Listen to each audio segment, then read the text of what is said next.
In the meantime, while we waiting on, what do you think WWE going now with Triple H? in a good direction because he bringing out what the fans want.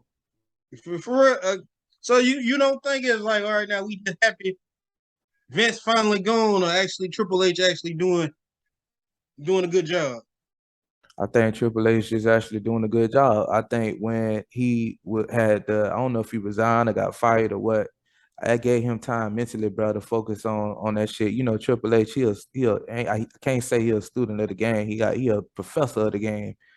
So Yeah, yeah, so he know different stuff. You know what I'm saying, as far as his mindset, he had time to vacation and stuff like that. So I think he's doing a good job. He had that time off. That was good. That was for the good for him.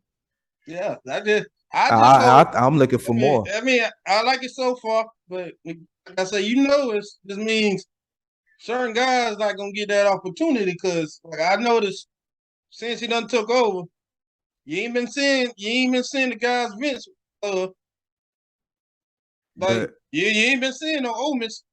oh no, you ain't. But That ain't gonna be that was a Vince thing with Omis, the thing is, they probably trying to redevelop that. Triple H right? ain't crazy, bro. That's what I'm saying. He young blood. He know black people bring in money, bro. You get a good stable of black people in his organization, and you build a character up like how it need to be.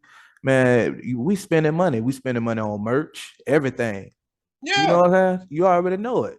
So yeah. he young. He know that's a good direction to go in. Vince was on that old school shit. And they were still making money, don't get me wrong, but now you're gonna make even more money because you're gonna grab the black audience how it's supposed to be grabbed. Don't and let them be. I forget who we were speaking with. Let them be their own character too. I think Triple H understand that coming from the muscle. It's important if an individual have a character that work for them, like how we always talk about they the character get them there, then they want to change the character. Change it. Yeah, yeah. Like because you see basically, he getting carrying across the back up there, like because carrying across when he left, it was considered a joke. Oh, DMC. Wait for him to come on. Ladies and gentlemen, none other than the DMC. What's going on, bit man? What's up? What's up? What's up? Nice Yeah, to Man, meet you, hold on. I I man. can barely hear like, y'all. hey, I like. There we I go. ain't gonna lie, this is like a different type of interview for me because I'm a fan of this dude right here. Well, Yeah, you got it, yeah, Marlon. It's your yeah. show. Let's run it. Every time this dude in South Florida, man, hey, I see him. He always give me something to laugh, talk about because I don't be knowing if this guy I appreciate that. is he really crazy or this is him No, I am. oh, I am. yeah, like you give me Brian Pillman, loose cannon type vibe. Yeah, that's it. You Yeah, hit nail on the head. yeah, There it is. yeah, there you go. But like everybody, this is the one and only DMC, and like on our thing over here, bro, it's all you. You know, Let's go. you ain't got to hold nothing back. Whatever you got on your mind, just speak your mind. That's how we do over here. Let's do Yes, it. I'm with sir. it. Yes, Mhm. sir. So basically, just to start off with, of course, give us a little coming up history, like as far as like, did you play high school sports? If not, what were you doing in high school, and what got you into wanting to be a wrestler? Well, high school, to be honest, I think I have the most it's kind of unorthodox, but it's about the same. I didn't really get into sports. I was small. I think I graduated high school at 135 and probably like 5'5", 5'6", 135. So I couldn't get into like I couldn't get into sports, but it was just smarter for me not to get into sports. Okay. The full contact stuff. But I worked out from my sophomore year, junior year in high school. I worked out with football players, basketball players, all of those guys. So I was good friends with. I'm still good friends with a lot of them. Now they're all doing like coaching for the local high school. So I'm actually going to go back one of these days to go check them out. But yeah, but I didn't really play. But I was more into like theater. I was more into the showman aspect. Still right within the realm of professional wrestling. Mhm. But I was in more like the theater. We did a lot of like theater productions Mm-hmm. and musicals and showmanship stuff like that, and how to be comfortable in front of an audience, and all of those other stuff that that I found that I could probably do really good in without the actual physical part of the sport. Okay. And when like what made you gravitate to wrestling though? Like what made you say, okay, let me go ahead and try this out? Oh man. Oh, so when I decided to do it, well, what gravitated me to wrestling was actually my mom's fault. I was probably at a wrestling show in the womb. She's a diehard wrestling fan growing up. She grew up right on the Virginia-North Carolina border. Sorry, I'm still adjusting this camera. She grew up on the Virginia-North Carolina border. So that's Mid-South territory. That's Ric Flair. That's Greensboro Coliseum. That's so she's hardcore, and so her coming and being familiar with that, and then they started messing with NWA and stuff like that, and then they started messing with Turner Broadcasting. So us poor black folk, we had UPN, TBS, we ain't had cable like that, so we had the syndicate channels, and we had TBS, or actually we had I think it was WGN. I think it was on at the time, the Chicago syndicate TV show. And then I remember seeing some stuff on that. I think that was probably more into the WWF later on, but I know especially with the Turner Broadcasting, we were real big into that. So yeah, I think I'm watching it right now, man. It's been a weekly ritual. Hell, I was deployed for almost a year, and I still watch wrestling every week. So it's just been in my blood. You know what I mean? Since I was young, so it's just something I can't shake. So yeah. I definitely go ahead. So how can you describe that first day of training when you had took that first bump? It hurts. I thought I was making a horrible decision. It looks so much easier on TV than it actually is. And before you can do any of the stuff it's like anywhere else, man. It's like I mean, I think I was blessed because I kind of did some MMA training coming into it, so you kind of get humbled in that aspect. So learning how to train and shut your mouth and learn, and not knowing that you're just because you're good at one thing, I mean you're good at it all type stuff. So I kind of had all of that going into it, but man, it was a different beast, man. I like I said, I did MMA and I was getting my ass kicked over in that realm, and so I translated to wrestling, thinking that it's fake, it's not as bad, yeah, it's not gonna hurt. Yeah, right. It hurt worse.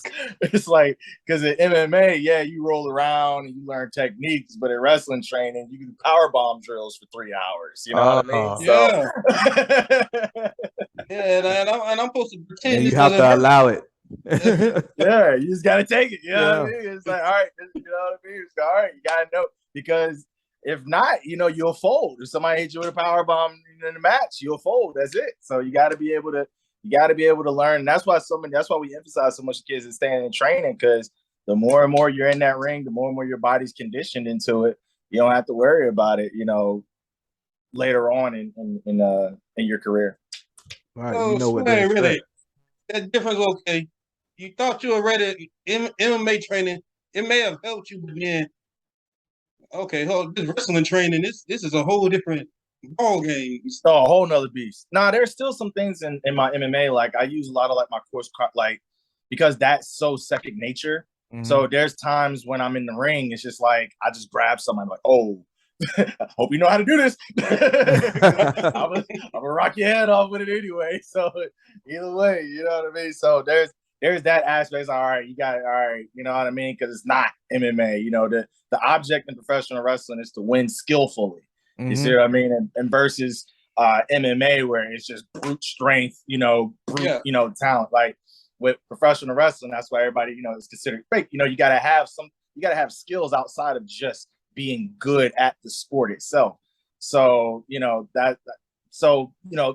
kind of hard to kind of shake those two. That's why you see a lot of people that come over from MMA, they have a hard time with professional wrestling, because you get into battle mode in there and you start going to second instinct. People ain't used to that. So right.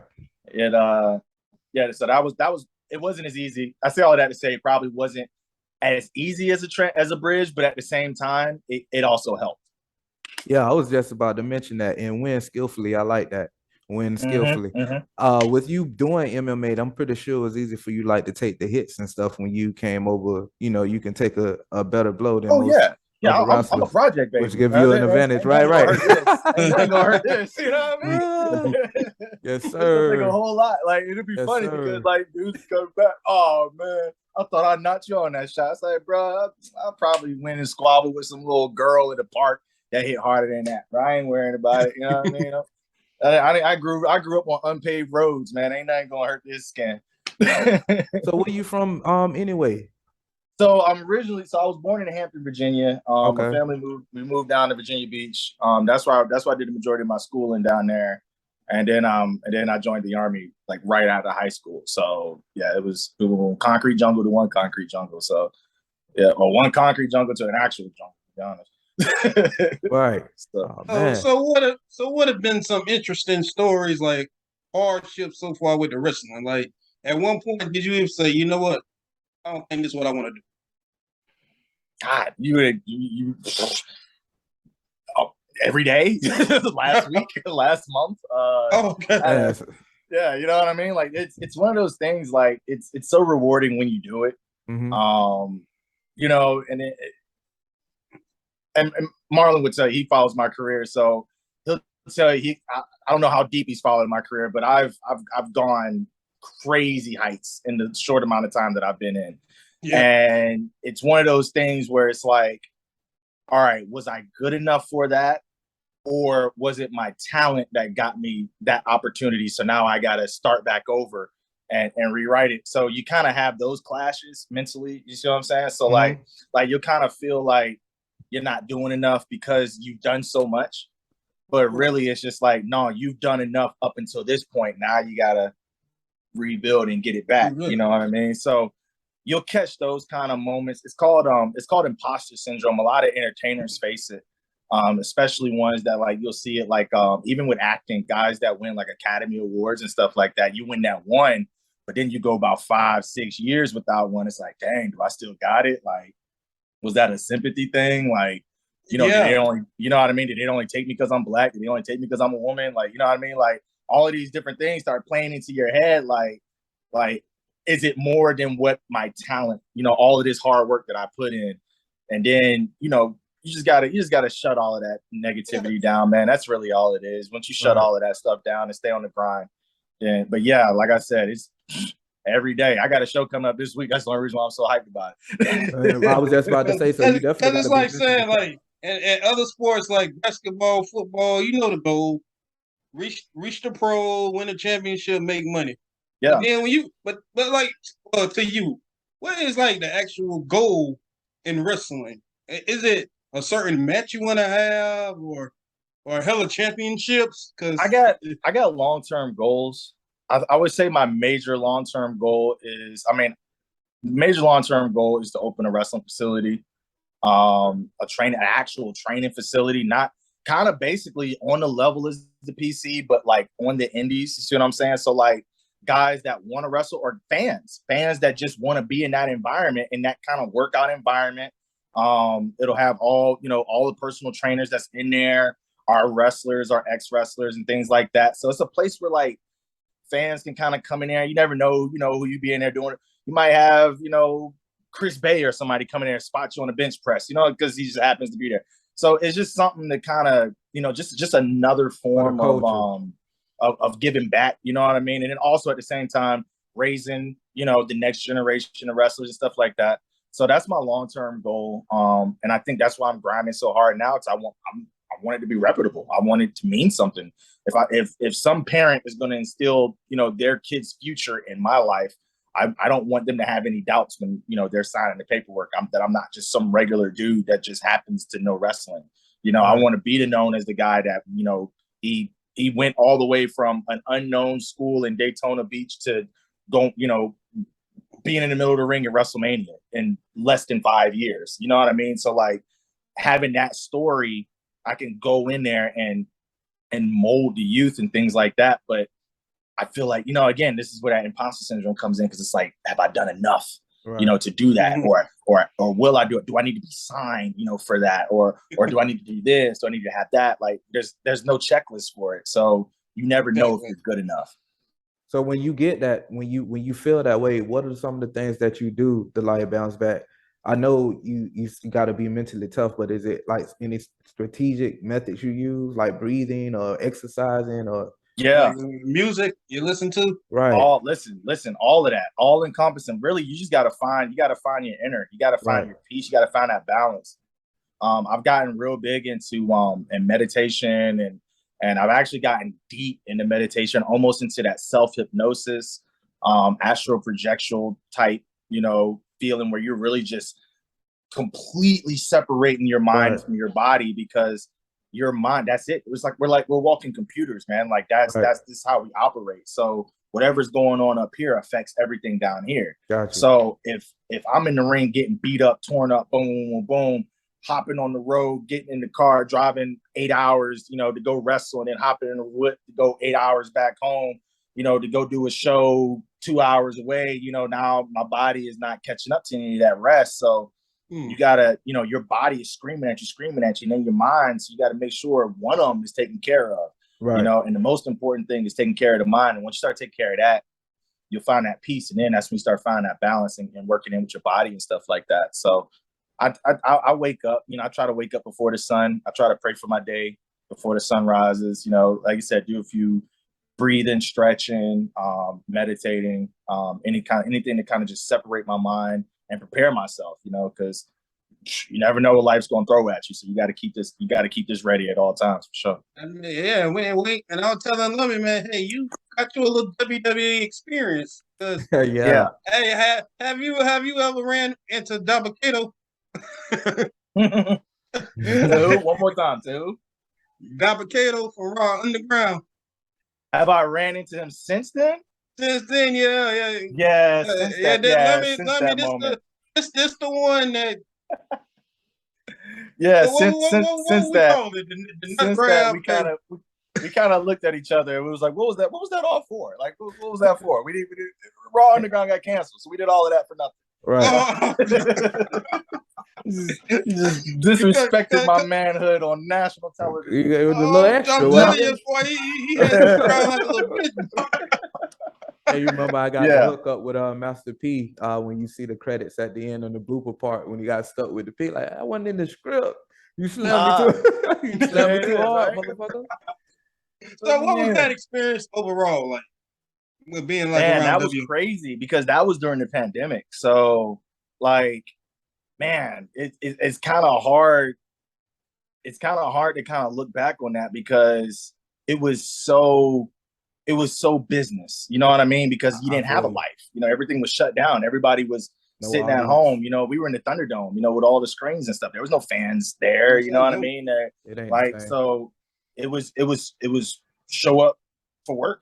You know what I mean? Just like any other 9 to 5. Hey, be here at 8:00. Be here till, show up at 8:00. We were there from 8:00 one day till about 2:00 that next morning. Wow. And had to be back at 8:00 that next morning. And then when we got there, they said we had a match and it aired on 205 Live. Wow. This was just almost, so at this point, by the time we had the match, we were already about 24, 26 hours into, you know what I mean? So like that was, so just not really, I think it was probably until like a year later when I realized like where I was and, you know what I mean? And like, oh my God, I was backstage with Raw. Oh my God, I was, talking with this guy. I shook this guy's hand. I had a conversation with them. I was on screen with R-Truth basically the entire time, a man that I've idolized my whole life, as a black man, as a black wrestler, you know what I mean? Like to be in there with the first NWA, like I said, my mom, Mid-South, my mom, we weren't WWE, WWF growing up. So NWA was huge. So Ron Killings winning that, the NWA title, first black man to do it. That was a big deal in my household. So, to be working side by side with him, that, you know what I mean? Like I'm getting goosebumps right now because this is probably the most that I've talked about it. Right.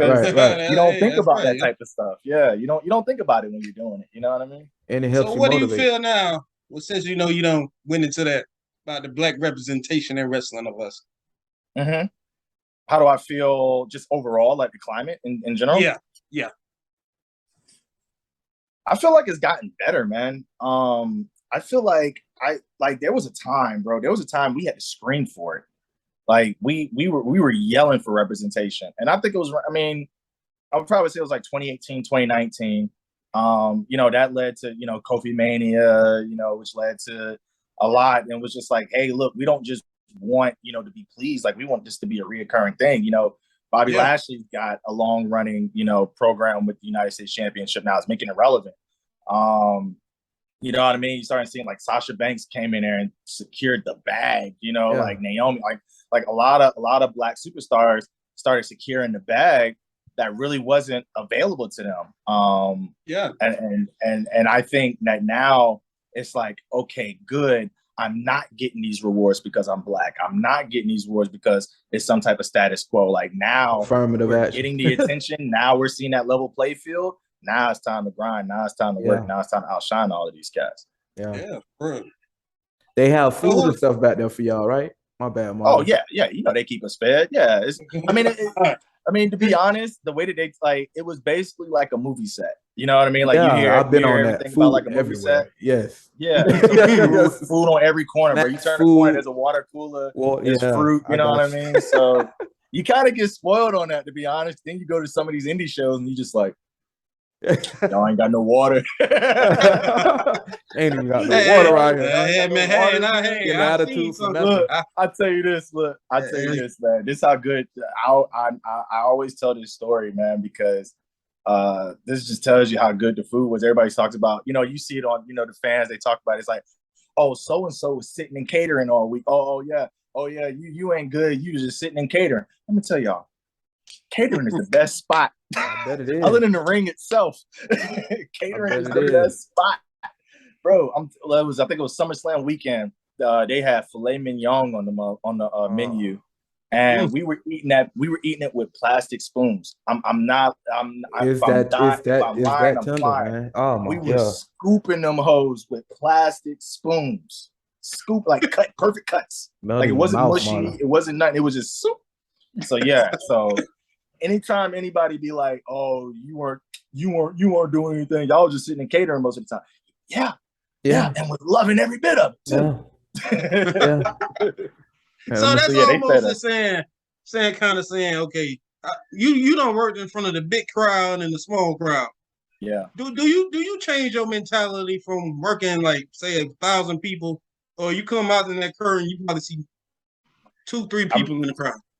You tell me. I mean, I think I've seen you in the crowd in a few shows that's only been 10, 15 people. You know what I mean? So you tell me. That last one. I try to be. I mean, that's how it is, though. Like, I try to be that because, like, again, it's all about like how I want to leave my legacy in this business. Like, everybody that pays money to see me wrestle is going to get the best show that I can give that night, 100%. You know what I mean? And I don't care if you pay $500 for the front row or you pay $10 or you got the mugs for free up in nosebleeds. At the end of the day, you're taking time. To me, time is currency. So you're taking time out of your life and you're sitting there and you're watching me. I may not be able to get that money that you're spending, but the more and more that I get you to want to come back, the more and more I stay employed. Right. So it kind of works. It kind of works like that. Cause I think the one show we talking about, you had me cracking up, and the guy behind me said, "Oh, this guy, he's awesome." I think he was a promoter from, I think, Orlando. He was like, "Oh yeah, I'm always looking at him." I'm like, yeah, this guy's a character. Cause like I say, at one point I couldn't tell if the hell wrong with this man. He's like a loose cannon Brian Pillman type of deal. Like, I'm like, oh. Yeah, and you constantly talking shit during your match. I like that. That's the best part. Yeah, it takes a lot of cardio to do stuff like that. I'm blessed with a third lung, because there's times where I just tell myself to shut up just so I can breathe. Right. Yeah, because you can go all night. I'm like, Lord, goddamn, like, he done talked the whole match, but he still getting the job done. But that's interesting though. That's entertainment. That's exciting. There you go. The whole time. But it's a different experience. I mean, you go to a WWE show, and no offense to the guys, like, I'm pointing to my TV as y'all can see it. You go to a WWE show, and it's no offense to those guys. I obviously I would love to be in a position, but the closest seat is 15 feet away, or 20 feet away, depending on where you're at. At an indie show, some shows they're right there. They're Marlon always hands on talk the about mat. that. Oh Yeah. yeah, You see what I I mean? always say that. So so they're you don't know what you're gonna get when you show up to a show. So it's like, all right. And again, like I said, I'm the type of person where I'm gonna be 100% me, regardless of the show. If it's inside, outside, in the rain, in the sun, in front of 10 people, in front of 10,000, I'm gonna be the same character because that is who I'm supposed to be when when the promoter brought me on to hire me in. Right. So that's what I'm gonna do. But man, there'd be some days where I'll just be like, yo. Like you don't look down in that crowd. So you done had them days where probably the promoter them probably said, "Oh man, this is gonna be a big awesome show." Oh, you show up to that venue, you be like, God damn, what the hell? I thought you said we had a sold out crowd. That used to bother me, man. And I'm gonna be honest, and it's probably because of how I came up. I came up, like I said, I talked about my school in Daytona. My school, we also ran student shows. So with our shows, we have anywhere between 10, 15 to 100. I think our biggest show, we had almost 200 people. 100 was like 120, 130 people. So, but that was one of those shows where you just show up and they just happen to have that weekend off. It's Daytona. Something's going on in Daytona all the time. So it just happens to be a weekend. So I think it's because I went through that experience where, I just grew up with just performing and entertaining, making sure that every single person in that, if I got 10 people to work with, fine. I'm gonna make sure I get a reaction out of all 10 of those people. Because I'm gonna be honest, working 10 is a lot harder than working 10,000. Oh, really? A lot harder. Okay, so give us now, since you done been in the business like a long time, give us your Mount Rushmore. Ooh. And you can throw on the honorable mention.